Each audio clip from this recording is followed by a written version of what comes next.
And O'Leary has it and moves it to the near side as Cornell able to clear. Back the other direction is Seeger. Seeger in the near side circle puts on the break with Tim Level-Wallem.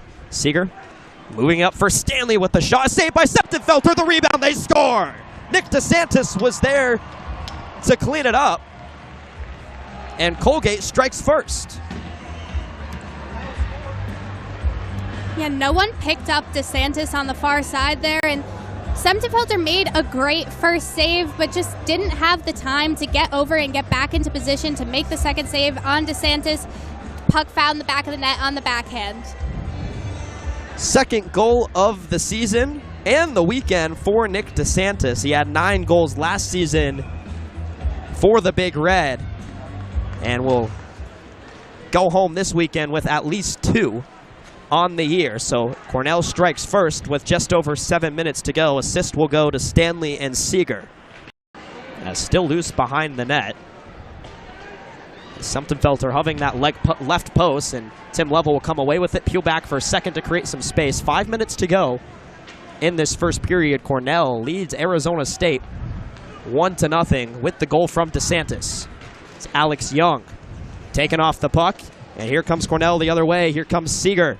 Seeger trying to get the puck through Tabakin out in front. Here's a shot, and they score! Hank Kempf, pitching in from the blue line, makes the Sun Devils pay, and it's 2-0 Big Red.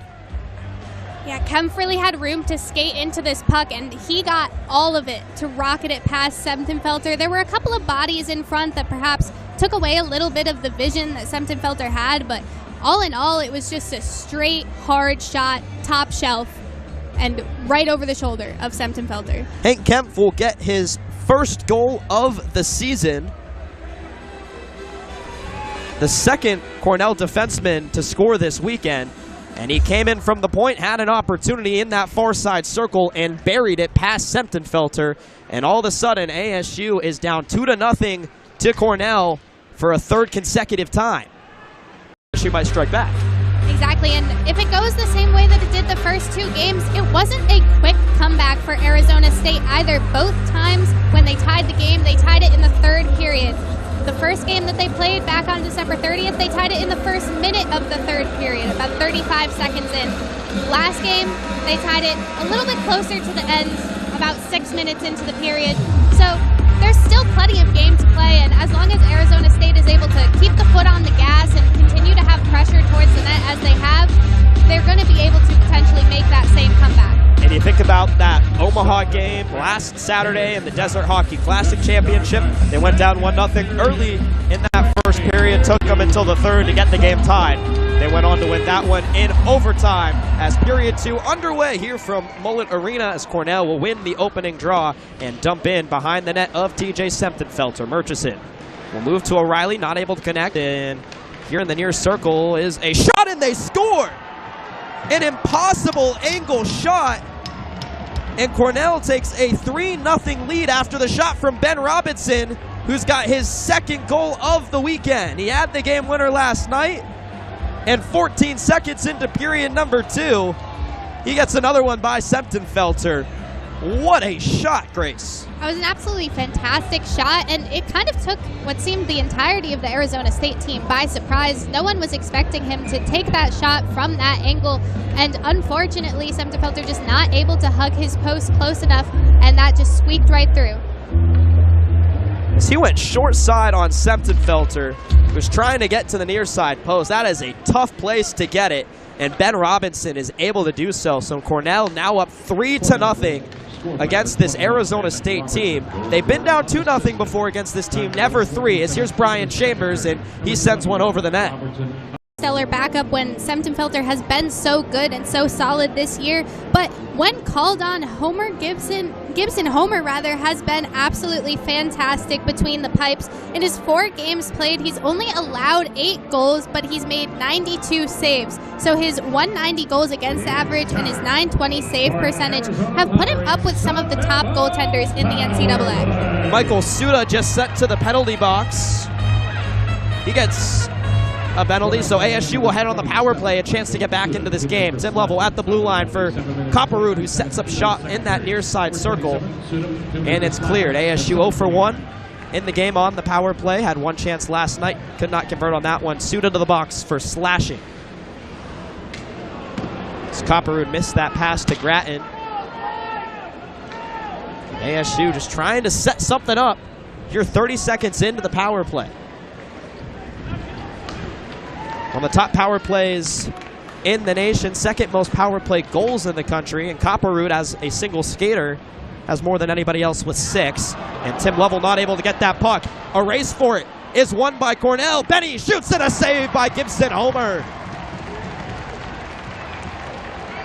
A huge save there prevents it from being 4-0. ASU on the power play with 1 minute and 5 seconds to go on it. Sillinger in the near side circle, far side rather. Tim Level at the point.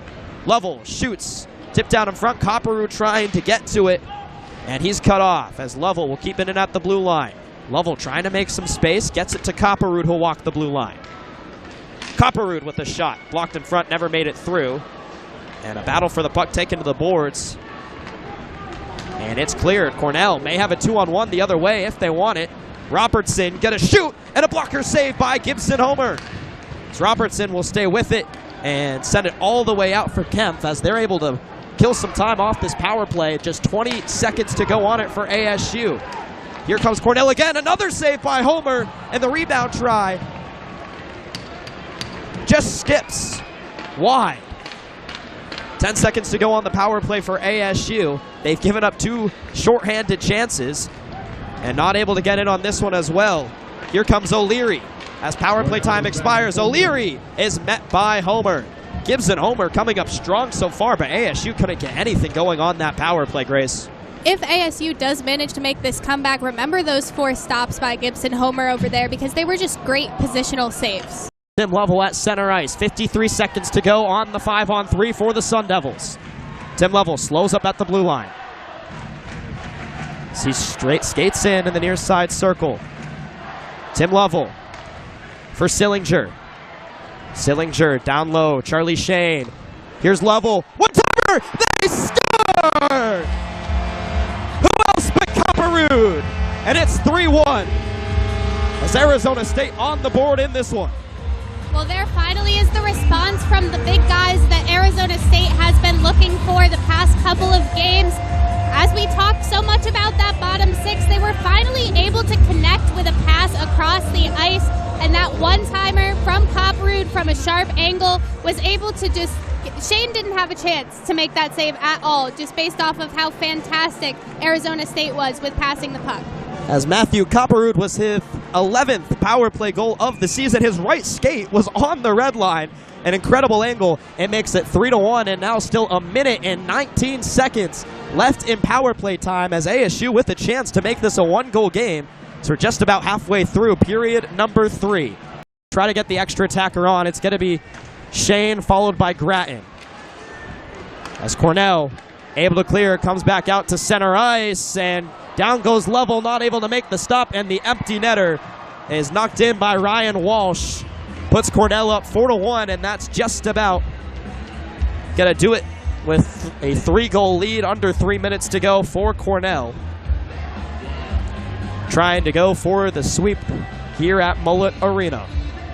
Yeah, Level just not able to get the stick on the puck enough to knock it away from Cornell, and they're able to follow it up for a relatively easy empty net try with not a whole ton of resistance. And Arizona State has not lost back-to-back games this season, as we talked about a little bit earlier. After a loss this season, they've bounced back with a win and 2 ties as fans are heading towards the exits at Mullett Arena. Under 3 minutes to go and a 3-goal lead for Cornell. We'll leave back for Suda. 14 seconds to go, and Figueres skating with the puck at his own end, as I'm sure trying to kill off the rest of the clock. As Figueres moves it over to Suda, and that'll do it here on Saturday at Mullett Arena. Cornell with a dominant 4-1 victory over Arizona State after they dropped their 5th game of the season and the first time that they get swept at home here in 2024. We'll wrap this one up in just a moment here on Pac-12 Insider.